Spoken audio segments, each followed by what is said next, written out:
Well, hi, everybody. I'm meteorologist Joe Chaffee. Welcome to tonight's Joe Chaffee Weather Show on the 19th of June, the next to last day of spring. And we are forging ahead to what should be a really nice weekend, but it might be just a little bit painful getting there because we still have some downpours and some thunderstorms to work through. There's not a whole lot going on this evening in the Northeast. But tomorrow might be a different story because it looks like that risk of severe weather has been taken up a notch by the Storm Prediction Center. I posted on my Patreon platform, which is my subscription weather platform, and a number of Patreon members are on the live stream right now, earlier today, that I've been bullish on the idea of severe weather for Thursday, and I just finished putting up a new weather post explaining why I thought it was going to be that way. And literally about 2 minutes after I posted, SPC, the Storm Prediction Center, redid their risk for Thursday and juiced it up everywhere in the Mid Atlantic states down into the southeast. And I kidded around by saying that I guess they must have been waiting for my discussion before they put out their new forecast. But nonetheless, let me just make a mention to Scott Briller, who is, I call the chairman. He is almost always the first person on the pre-show chat, has been absent for the last several days. His mom had been in the hospital and was recovering at home, and she had a bit of a setback. So she had to go back in, but last I heard from Scott yesterday, she is recovering and expected to go home in a couple of days, and it wasn't a recurrence of the first episode that she had. I don't want to say too much. We'll let Scott explain it when he gets back on the board or when he comes back to Patreon. But we wish her a speedy recovery to Scott's mom, and then Scott can come back and take his spot up as the first poster of the chat. All right, let's take a look at what's happening tonight. And going to start, before we go to the severe weather risk, let's start with tonight's U.S. satellite loop, because we've been in this frontal boundary that has been stuck east-west from basically across New Jersey. If you look at a map for the state of New Jersey, you'll notice that there is a Route 195. It basically cuts across the state from east to west and cuts the state geographically in half, from the northern half, the southern half. And that frontal boundary has been sitting along Route 195, some days a little bit to the north, some days a little bit to the south, and that extends back into the Ohio Valley. And we've been seeing these waves moving along it. We had one on Monday. We had one yesterday. Both of those were fairly robust. The one today was the one that we were the least bullish on. And if you look at the satellite, if you take a look at the loop in the east right now, the clouds are relatively unimpressive. You've got some patches there of higher cloud tops showing up, but there isn't any curvature to them. You don't see that typical comma-shaped signature that you look for in some of the stronger systems. Now go back a little bit further to the west and head toward the western lakes and the middle Mississippi Valley, and there you have a stronger shortwave trough. And this is the one that we've been watching for days now, and I think this is the one that's going to trigger off some strong to possibly severe thunderstorms on Thursday, provided all the dynamics that are forecast come into play. There are a few things at work. I think there's enough there that we will probably see some severe weather in somewhere in that stretch from New Jersey to about New York City, maybe touching southwestern New England, and then extending all the way down the eastern seaboard down into Georgia. I was a little bit surprised at how bullish SPC went, but they certainly did. Now, before we get to that, we've got tonight, of course, and tonight's severe weather is concentrated in the, we'll call it the lower Ohio Valley, back westward into Arkansas, Mississippi, Alabama. And then, of course, you have that enhanced area in Texas, where SPC has just put up a tornado watch for much of northern and northeastern Texas, into northwestern Louisiana, southwestern Arkansas. And then, of course, you do have a working severe thunderstorm watch up in northwestern Tennessee, southeast Missouri, north and east into a small portion of southern Indiana and southern Illinois. Also showing some slight risk, by the way, up in northern Wyoming, touching into the state of Montana and into western parts of South Dakota. Otherwise, the weather is actually fairly quiet as you go west of the Rockies, with one very small area of thunderstorms in the Sierra Nevadas. You do see a general area of storms up and down the East Coast, but much of that is just general thunderstorm activity. And from what we're seeing of the thunderstorms that are in the Northeast and Mid Atlantic states, they are more rain producers than anything else. We do have flood watches up for a large area, pretty much the same area we had them up for yesterday. We have them up for today, from New Jersey westward into the Ohio Valley. But so far, at least, there hasn't been a whole lot with respect to flash flood warnings that we've seen.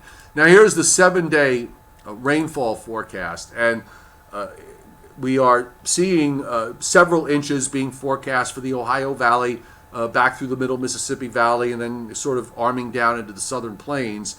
Along the East Coast, up to an inch or two being indicated for areas from northern New Jersey and on up into New England, and it looks like a band of 2 to 3 inches across upstate New York and into New England. Much of that is going to come tomorrow and into tomorrow night as low pressure heads across northern Indiana, northern Ohio, right across northern Pennsylvania, southern New York, and then eventually off the New England coast. So there will be some solid overrunning rains up through New England. Otherwise, as you move down the eastern seaboard, most of these rainfall amounts are generally being indicated at a half an inch or less, with a few pockets where it gets a little higher. Same for Florida. The Southwest is basically dry. California is dry. You get a little activity up in the Pacific Northwest, but nothing really to write home about. So that is WPC's, the Weather Prediction Center's outlook for the next 7 days. Now, here's what the surface looks like as of mid-afternoon, and of course that frontal boundary just I could have almost pulled up the same map from 3 days ago, and it wouldn't have looked that much different. We've just been dealing with this east-west stationary front, and today we're getting the third of 4 waves to move on it. You can see the second wave is in on the upper right, and that's the first wave's long gone. The second wave is in the upper right, well to the east of Cape Cod. And you have the third wave, which is probably of the 4 waves, this one is definitely the weakest, is sitting there analyzed in central Pennsylvania. And then we go on to wave number 4, and that is the one that is back here through Missouri, this 1,005 millibar low. And actually, this low is going to get into the 990s. For this time of year, that's a fairly deep low, and that's why this one is going to wind up producing more widespread thunderstorm activity for Thursday and Thursday night. And by the way, I'm betting against some of the models, the short-range models, because they are, if you look at them, they are mixed at best, and some of them actually aren't producing a whole lot in the way of thunderstorms at all. But the small-scale models have just not done well this last month when it comes to these thunderstorms. So I'm just basically going on the idea that you have a solid upper trough with this that is swinging through a fairly strong cold front that is going to be a cold front that's going to be strengthening as it moves eastward, and some forcing of tropical air up the eastern seaboard. You've got dew points in the 70s from Virginia on southward into Georgia. Some of that is going to nose its way up into northern Pennsylvania and northern New Jersey. It's already into parts of into Pennsylvania now.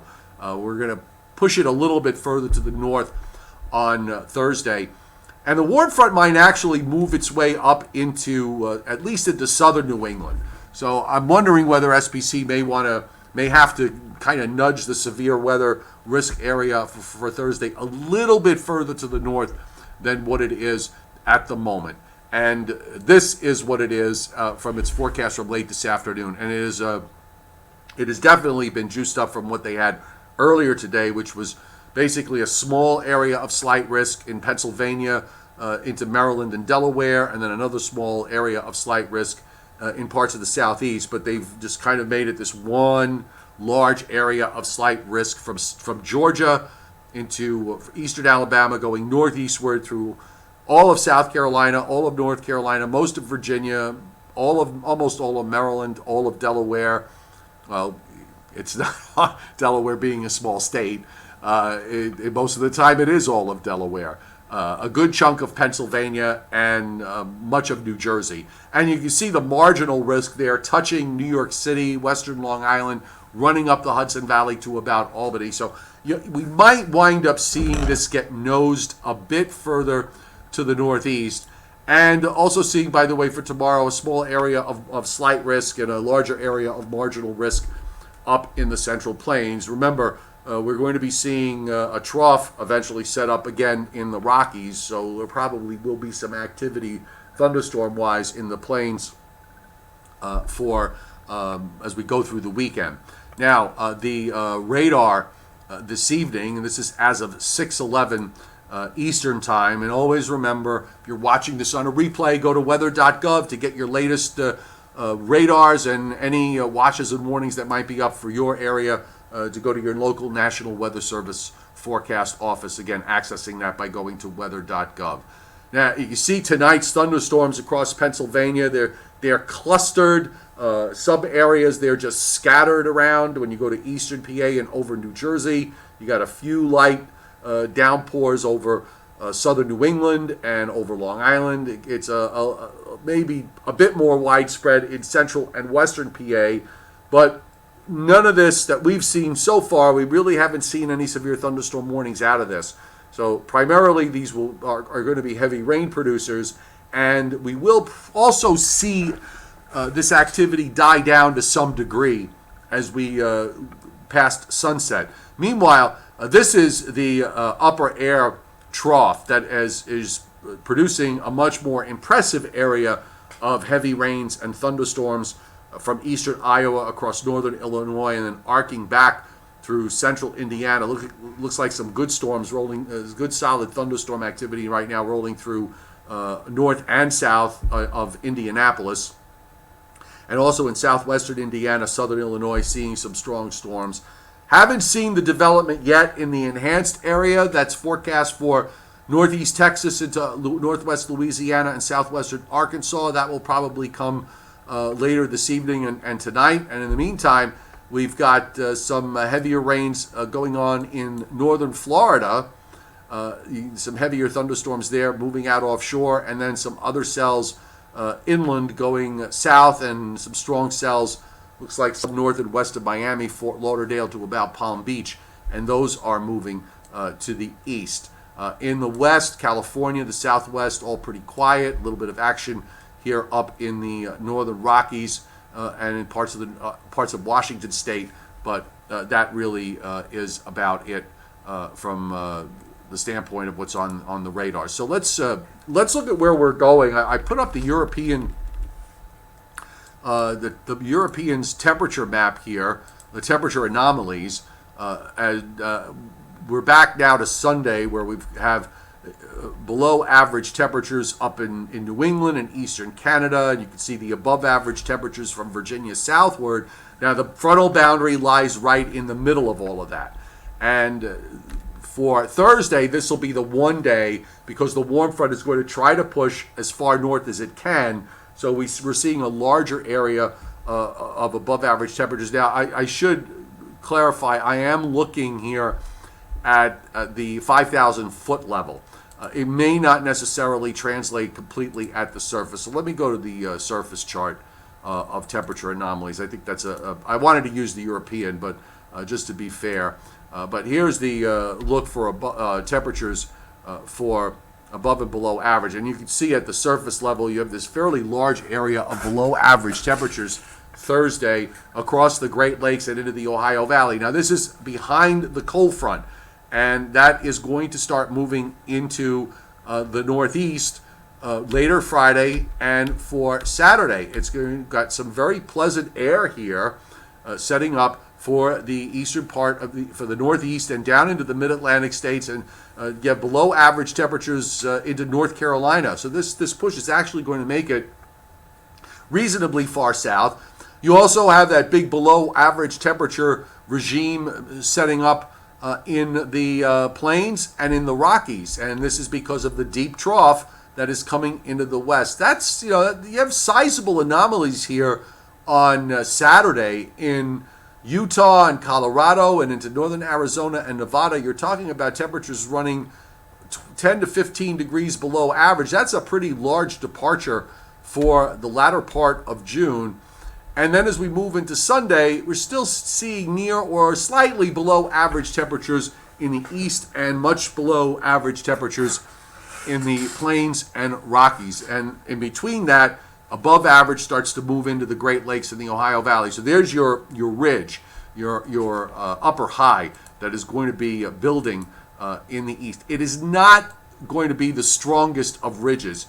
You look at how the upper air shapes up, and let me just back this up. So here's your short wave that's moving through the east for Thursday. That's a pretty strong short wave that's swinging around that upper low that's in Labrador, and of course you've got this deep trough dropping into the west. This ridge, if you look closely, there is actually an indentation in that ridge. There's a bit of a short wave that is going to try to flatten that ridge out after Sunday, and that will allow, I think, a warm front to approach for Monday of next week. And of course, you're starting to see that western trough swinging energy around and toward the Great Lakes as we head into Tuesday. So this is likely to try to push another cold front close to the East Coast. But a good chunk of next week, after that's done, a good chunk of next week, middle and latter part of next week, the jet stream tries to pull up further north. So this at least should allow some warmer air to move up. It might not be hot air, but it will be warmer air that'll try to move up into the Northeast for the second part of next week. This is not an especially cool pattern that we're seeing. Now, beyond next week, the GFS yesterday was trying to show upper highs, one in the ocean and one out to the west in New Mexico, kind of merging a bit and forcing the jet stream up into Canada. Today's runs seem to want to keep some troughing along or just off the East Coast, which would at least slow the warming process for some. And it actually wants to try to bring some troughing back into the east later in the forecast period. I'm not 100% sold on whether this is correct or not, but certainly I think at least through the middle part of next week, I feel fairly confident that the picture, the general picture that the GFS is painting is one that we can be reliable on. I just don't want to get into another situation with a stalled east-west frontal boundary and waves of low pressure rolling along it. So on the surface map, now this is all rainfall. So I'm going to go to the new GFS has the what it thinks the radar is supposed to look like. And actually, when you look at what it has for late this afternoon and this evening, it's not that far off. This was at 2 o'clock this afternoon. Now by 8 o'clock, it has a fairly enhanced area. It looks like it's handling the precip that is with the shortwave for Thursday fairly well. It might be underdoing a bit the scattered activity here in the east, but it does at least signal the fact that much of that is going to die off after tonight as that shortwave moves off. And now here comes that next low, and I think we have enough of the new GFS that I can switch over. So here is the low for tomorrow. Now the GFS, its radar presentation would suggest that there will be showers and thunderstorms developing during the afternoon tomorrow, but it seems to want to focus a line down in Virginia, North Carolina, and then kind of has a hole in between, and you probably have some other cells in parts of the middle Hudson Valley into northern Pennsylvania. Low pressure is going to move into upstate New York. There's your heavier rain up for New England, by the way. And then that low moves off the New England coast and strengthens. For this time of year, we're going to have a fairly tight pressure gradient later Friday night into early Saturday. So I expect it to be breezy. I expect to see weather conditions improving Friday afternoon. And Saturday looks like a pretty good day, maybe a bit on the breezy side, but nice and pleasant.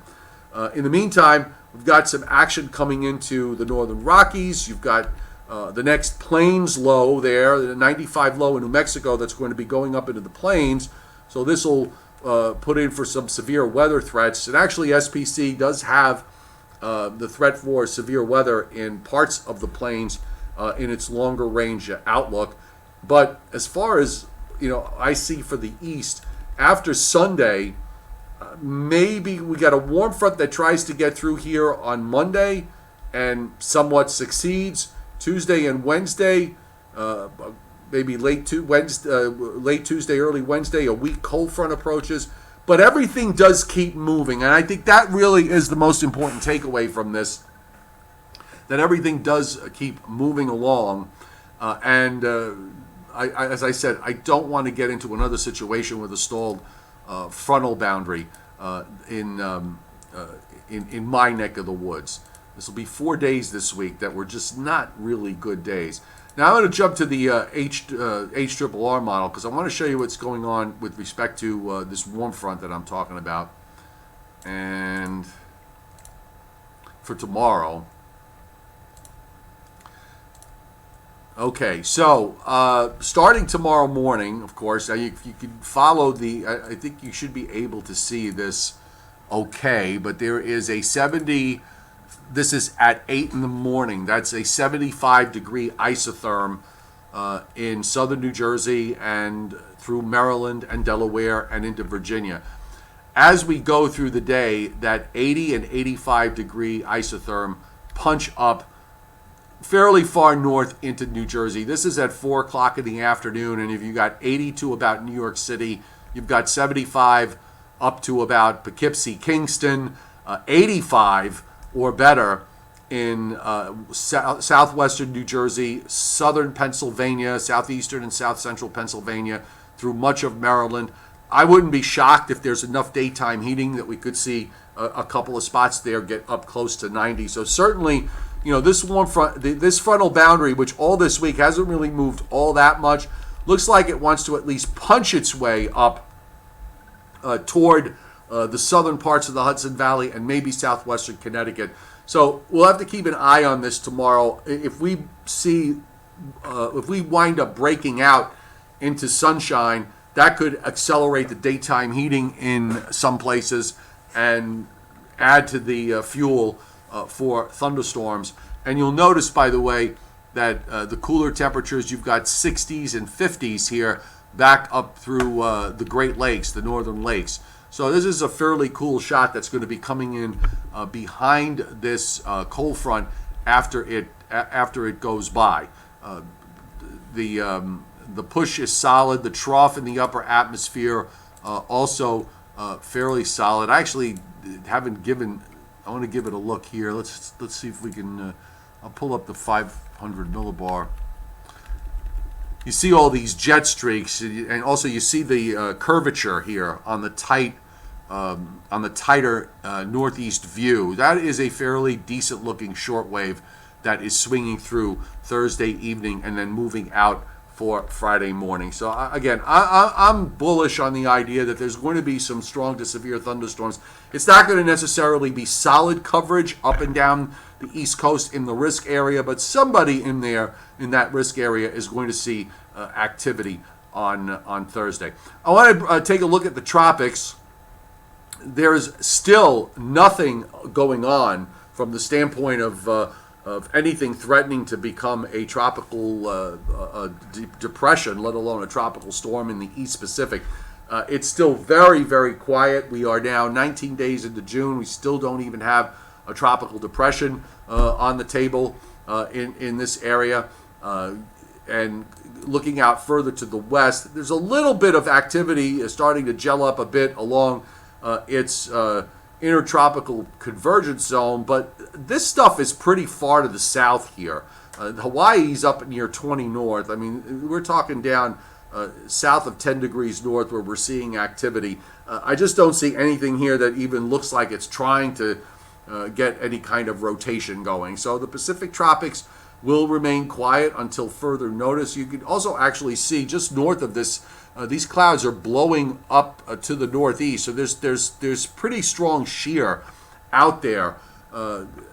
Just trying to gauge evidence if I could see if there's any kind of upper low. It's hard to pick it out, but there probably is some kind of upper low doing this. I'd have to look at the analysis to see if that's the case, but you're definitely seeing cloud tops blowing from southwest to northeast while the lower clouds are attempting to move east to west. And actually, that push east to west isn't even all that strong. The trades look to be maybe a bit on the weak side, so that could also be playing a role in all of this. And meanwhile, when we look at the tropical Atlantic, which is just a sheer parade from one end to the other, we also see a lot of Saharan dust in the mix all across the tropical Atlantic. That lighter yellowish shading you see, that is Saharan dust that is out there. So, well, this time of year you wouldn't, you hardly ever see any kind of development that far out. We would still want to look at the climatologically favored areas, the Northwest Caribbean, the Southeast Gulf of Mexico, maybe now extending into the Southwest Atlantic off the Florida coast and tucked in near the Bahamas. But nothing here even remotely suggests that we have any kind of threat for tropical storm development anytime soon. But again, it is June, and it would be odd if you did see a bunch of storms running around on the Atlantic side this time of year. Pacific side is a different bowl of wax for that area, because usually by now they've had at least their first named storm, or at least a depression or something. But they've had absolutely nothing. Let's see. Just want to give a big collective hello to everybody. Just running up on the board, I see Mirtha Gunter is on, Alfred Phillips, Javon Perry, Johnny Quest, of course, Earl Warren, Alfred Phillips from 67 in Wainwright, Alaska.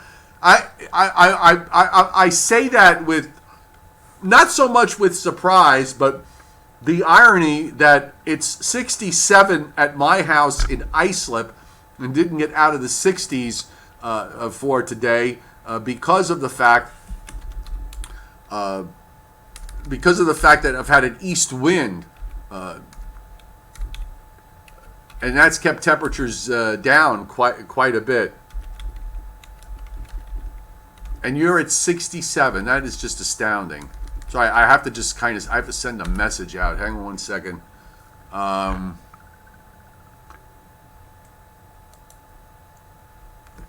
right, give me 1 second here, folks.